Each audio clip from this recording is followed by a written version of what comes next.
السلام علیکم. امید ہے آپ سب بخیر و عافیت ہوں گے. جیسا کہ آپ سب جانتے ہیں کہ ہم نے سی ایس ایس کے سبجیکٹس کو کوئکلی اوور ریویو کرنے کے لیے نوٹس پڑھنے کا ایک سلسلہ سٹارٹ کیا ہے. تو آج ہم پاکستان افیئر اسٹڈی کرنے جا رہے ہیں اور ہم پری انڈیپینڈنس ہسٹری کے ساتھ سٹارٹ کریں گے. پہلا ہمارا ٹاپک ہے وار آف انڈیپینڈنس، یعنی کہ جنگ آزادی، جو کہ 1857 میں لڑی گئی.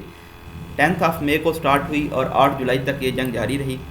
تو آپ نے جب بھی کوئی کویسچن اٹیمپٹ کرنا ہے تو آپ نے پہلے کچھ شخصیات کے حوالے دینے ہیں، جیسا کہ میں نے یہاں پہ لارڈ سیلسبری، سر سید جارج بارلو اور لارڈ کیننگ کا حوالہ دیا ہے. لارڈ سیلسبری نے ہاؤس آف کامن میں یہ کہا تھا کہ یہ جو جنگ ہے اس کا سبب صرف کارٹریجز نہیں ہیں، کیونکہ یہ کہا جا رہا تھا کہ یہ جو کارٹریجز ہیں یہ پگ اینڈ کاؤ کے میٹ سے ملا کے بنائے جاتے ہیں، اس لیے یہ ہندوؤں میں اور مسلمانوں میں اشتعال لانے کا سبب بنے ہیں، کیونکہ ہندو جو تھے وہ گائے کو مقدس سمجھتے تھے اور جو اسلام ہے اس میں سور کا جو گوشت ہے وہ حرام تھا.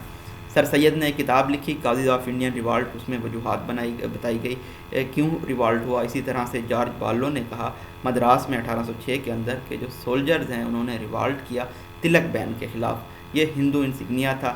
لارڈ کیننگ کا یہ کہنا تھا کہ یہ ایک آرگنائزڈ ریبیلین ہے بجائے اس کے کہ آپ اس کو سکیٹرڈ اپرائزنگ کہیں. اب اگر ہم اس کی وجوہات کی بات کریں تو اس میں military, religious, political, accession of states, economic exploitation, یہ کچھ مین وجوہات تھیں.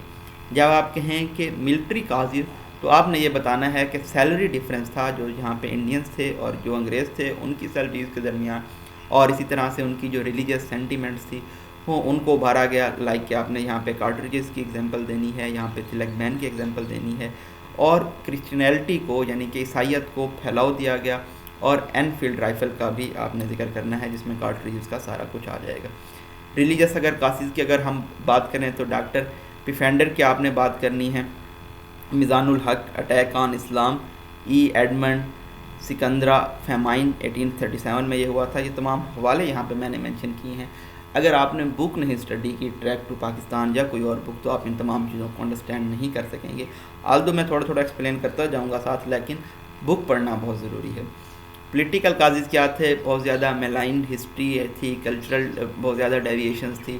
لارڈ ہیسٹنگ کا کہنا تھا کہ abundant title of Nawab Wazir for ruler of Awadh. Lord Dalhousie نے ویکیٹ کر دیا ریڈ فورٹ کو آفٹر بہادر کی ڈیتھ کے بعد، بہادر شاہ ظفر کی ڈیتھ کے بعد. یعنی کہ دو لوگوں کا حوالہ دیا گیا لارڈ ہیسٹنگ کا کہ انہوں نے نواب آف اودھ کے لیے ٹائٹل آف وزیر کا جو ٹائٹل تھا وہ ختم کر دیا، اور اسی طرح سے جو لارڈ ڈلہاؤزی تھے انہوں نے ریڈ فورٹ کو خالی کروا لیا بہادر شاہ ظفر کی ڈیتھ کے بعد. اس کے بعد ایکسیشن آف اسٹیٹس کا معاملہ آتا ہے. 8 ایسی اسٹیٹس تھیں جس میں جھانسی، اودھ، کرناٹک، ستارا، جیت پور، تنجور اور سنبھال پور شامل تھی. برما وار ہوئی، سیکنڈ سکھ وار ہوئی، نانا صاحب کا ایشو ہوا، دھوندو پت کا آپ نے یہاں واقعے کا ذکر کرنا ہے. جنوری 2 1856 میں جیمز نے آؤٹ رن کیا، انیکسڈ کیا اودھ کو نواب واجد علی شاہ سے. اور اسی طرح سے جو معیشی ایکسپلائٹیشن کی گئی، کی پوسٹ جو تھی وہ انگریزوں کو دی گئی، ہندوؤں کو دی گئی، اور اسی طرح سے ڈسٹرائے کر دیا گیا جو مقامی انڈسٹری تھی. اور سٹیمپ ایکٹ آیا 1899 میں. تو یہ تمام چیزیں آپ نے بتانی ہیں. وجوہات تھی وار آف انڈیپینڈنس کی. یہاں پہ آپ نے ایکسکلوڈ کر دینا ہے سٹیمپ ایکٹ کو کیونکہ یہ بعد میں آیا تھا. ٹھیک ہے جی. اس کے بعد اس کی فیلیور کی کیا وجوہات تھی؟ پلانز جو تھے وہ چینج کیے گئے. جو سکھ تھے انہوں نے دھوکہ دیا، انہوں نے جند اور پٹیالہ کے مقام پہ جنگ لڑی وار آف انڈیپینڈنس کے لوگوں کے خلاف. اور جو ایفیشینٹ لیڈرشپ تھی اس کی کمی تھی. مغل ایمپرر جو تھے وہ اتنے زیادہ اہل نہیں تھے، بہت سارے لیڈر تھے. کمیونیکیشن اور ٹرانسپورٹ کا گیپ تھا، کمیونیکیشن سٹرانگ نہیں تھی. اور اسی طرح سے جو معیشی صورتحال تھی وہ بھی اچھی نہیں تھی، جو کہ سبب بنی ان کی ناکامی کا. یعنی کہ فرسٹ آف آل آپ نے کازز بتا دیے، ملٹریلی، ریلیجیس، پولیٹیکل، اسٹیٹس کو ایکسٹینشن کی گئی، اور اسی طرح سے معیشی طور پہ استحصال کیا گیا. یہ اس کی وجوہات بنی. ناکامی کی وجوہات کیا تھی؟ پلانز اینڈ ٹائم پہ چینج کر دیے گئے کیونکہ یہ جنگ بعد میں سٹارٹ ہونی تھی اور یہ پہلے سٹارٹ ہو گئی اینفیلڈ رائفل کی وجہ سے. اور اس کے بعد سکھ جو تھے انہوں نے دھوکہ دیا، اور ایفیشینٹ لیڈرشپ کی کمی تھی، کمیونیکیشن اینڈ ٹرانسپورٹ کا گیپ تھا، اور جو معیشی صورتحال تھی وہ بہت زیادہ خراب تھی. اسپریڈ آف اسلام کی بات کریں سب کانٹیننٹ کے اندر تو جو مسلم تھے انہوں نے انرچ کیا ہے سب کانٹیننٹ کے کلچر کو، ثقافت کو. اس کلچر کو مزید بولسٹر کیا، اسٹرینتھن کیا، اور جو ڈسٹنٹ پارٹس تھے وہ ان کو قریب لے کے آئے. تو ڈاکٹر فاتح بھائی نے یہ بیان دیا ہے. اس کے بعد اگر اسپریڈ آف اسلام کی ہم بات کرتے ہیں سب کانٹیننٹ کے اندر، تو آپ نے اس میں ہسٹورک یعنی کہ تاریخی اسلام سے پہلے کے محمد بن قاسم کا اٹیک دیکھنا ہے، محمود غزنوی کا دور دیکھنا ہے، قطب الدین Aibak, Lodhi and Syed dynasty دیکھنی ہے، اور مغل رول دیکھنا ہے جو کہ پھیلاؤ کا سبب بنے ہیں سب کانٹیننٹ میں اسلام کے. ہسٹورک پرسپیکٹیو کیا تھے؟ عرب ٹریڈرز آئے ہیں یہاں پہ، پورٹ آف میوسیرس میں مالک ابن دینار آئے تھے کیرالا کے اندر. نہرو کی جو بک ہے ڈسکوری آف انڈیا، اس کے اندر بھی ذکر کیا گیا ہے مسلمانوں کے یہاں آنے کا. اینٹی اسلام انڈیا کی بات کریں تو پولیٹیکل وابلنگ کنڈیشنز تھی یہاں پہ سب کانٹیننٹ میں برصغیر پاک و ہند کے اندر. جو ریلیجیس مذہبی اور معیشی صورتحال تھی اس کا تھوڑا سا آپ نے حوالہ دینا ہے. تجارت کیا کرتے تھے عرب کے ساتھ.